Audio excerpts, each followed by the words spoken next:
ഒത്തിരി എൻക്വയറീസ് വരാറുള്ള നല്ല അടിപൊളി വെറൈറ്റി റോസുകളുടെ പുതിയ സ്റ്റോക്ക് എത്തിയിട്ടുണ്ട്. പലരും പുതിയ റോസുകൾക്ക് വേണ്ടി വെയിറ്റിങ്ങിലാണെന്നറിയാം. കാരണം അത്രയും മെസ്സേജുകളാണ് നമുക്ക് ഓരോ ദിവസവും വന്നുകൊണ്ടിരിക്കുന്നത്. പുതിയ സ്റ്റോക്ക് എത്തിയാൽ ഉടനെ തന്നെ ഫോട്ടോസ് ഇട്ട് തരണം, അല്ലെങ്കിൽ മെസ്സേജ് അയക്കണം എന്ന് ഒത്തിരി പേര് പറഞ്ഞിട്ടുണ്ടായിരുന്നു. എല്ലാവർക്കും മെസ്സേജ് അയക്കാനും ഫോട്ടോസ് ഇട്ട് തരാനുമുള്ള ടൈം ഇല്ലാത്തത് കൊണ്ടാണ് ഇങ്ങനെ ഒരു വീഡിയോ ചെയ്യുന്നത്. അപ്പോൾ നിങ്ങൾ വീഡിയോ കണ്ടു നോക്കുക. നിങ്ങൾ വാങ്ങാൻ ആഗ്രഹിച്ച പ്ലാൻസ് ഇതിനകത്തുണ്ടെങ്കിൽ എത്രയും പെട്ടെന്ന് തന്നെ വീഡിയോയിൽ കാണുന്ന വാട്സപ്പ് നമ്പറിലേക്ക് മെസ്സേജ് അയക്കുക. അതുപോലെ തന്നെ ഈ പ്ലാൻസ് എല്ലാം, അതായത് സെയിലിനുള്ള എല്ലാ പ്ലാൻസും കാറ്റലോഗിൽ മെൻഷൻ ചെയ്തിട്ടുണ്ട്. കാറ്റലോഗ് ലിങ്ക് ഡിസ്ക്രിപ്ഷനിൽ കൊടുക്കാം.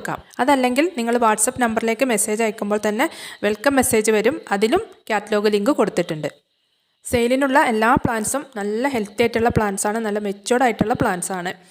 പിന്നെ ഇതിൽ വന്നിട്ടുള്ള വെറൈറ്റീസ് എന്ന് പറഞ്ഞാൽ കൂടുതലും floribunda red, floribunda rich red, പിന്നെ ഫ്ലോറിബണ്ട വൈറ്റ്, അങ്ങനെയുള്ള നല്ല വെറൈറ്റി റോസുകളാണ്.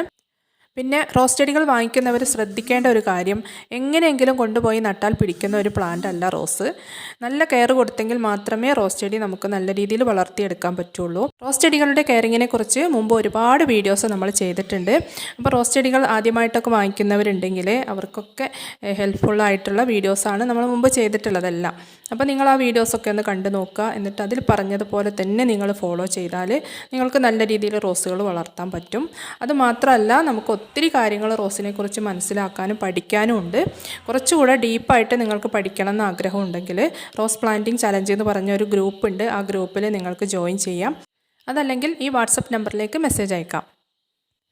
ഒരു റോസ് പ്ലാന്റ് റിപ്പോർട്ട് ചെയ്ത് കഴിഞ്ഞാൽ അത് നശിച്ചു പോവാതിരിക്കാനായിട്ട് ആഫ്റ്റർ റിപ്പോർട്ടിംഗ് സ്റ്റേജിൽ ശ്രദ്ധിക്കേണ്ട കാര്യങ്ങളെക്കുറിച്ചൊക്കെ ഡീറ്റെയിൽ ആയിട്ട് തന്നെ നമ്മൾ ഈ ക്ലാസ്സിലൂടെ പഠിപ്പിക്കുന്നുണ്ട്. റോസാ ചെടികൾ പെട്ടെന്ന് നശിച്ചു പോവാതിരിക്കാനായിട്ട് ആഫ്റ്റർ റിപ്പോർട്ടിംഗ് സ്റ്റേജിൽ നമ്മൾ ശ്രദ്ധിക്കേണ്ട കുറച്ച് കാര്യങ്ങളുണ്ട്. ഇതൊന്നും അറിയാത്തവരാണ് പ്ലാന്റ്സ് വാങ്ങിക്കുന്നതെങ്കിൽ നിങ്ങൾക്ക് എത്ര ഹെൽത്തി ആയിട്ടുള്ള പ്ലാന്റ്സ് കിട്ടിയിട്ടും കാര്യമല്ല, അത് പിടിപ്പിച്ചെടുക്കാനായിട്ട് പറ്റില്ല. അതുപോലെ തന്നെ മറ്റൊരു കാര്യം പറയാനുള്ളത്, നിങ്ങളൊരു ബിഗിനർ ആണെങ്കിൽ 1-2 പ്ലാന്റ്സ് മാത്രം ഓർഡർ ചെയ്യുക. അത് നട്ട് പിടിപ്പിച്ച് അതിൻ്റെ കെയറിങ് എല്ലാം മനസ്സിലാക്കിയതിന് ശേഷം മാത്രമേ കൂടുതൽ പ്ലാന്റ്സ് വാങ്ങിക്കാവൂ. അതല്ലെങ്കിൽ നിങ്ങൾക്ക് സാമ്പത്തിക നഷ്ടം മാത്രമേ ഉണ്ടാകൂ. അതുപോലെ തന്നെ ഓൾഡ് പ്ലാന്റ്സ് ഉള്ള പലരും പറയാറുണ്ട്, പ്ലാന്റ്സിലൊന്നും ലീഫ് വരുന്നില്ല, പൂക്കൾ വരുന്നില്ല, വെറും തണ്ട് മാത്രമായിട്ട് നിൽക്കുകയാണ്, അതുപോലെ മൊട്ട് കരിഞ്ഞു പോകുന്നു, പൂക്കളൊന്നും വിരിയുന്നില്ല, പ്ലാന്റിന് ഗ്രോത്ത് ഇല്ല. അപ്പോൾ ഇതിൻ്റെയൊക്കെ കാരണങ്ങൾ എന്തൊക്കെയാണ്, അതിനുള്ള സൊല്യൂഷൻ എന്തൊക്കെയാണ്, അതെല്ലാം നിങ്ങൾക്ക് ഈ ക്ലാസ്സിലൂടെ പഠിക്കാൻ പറ്റും.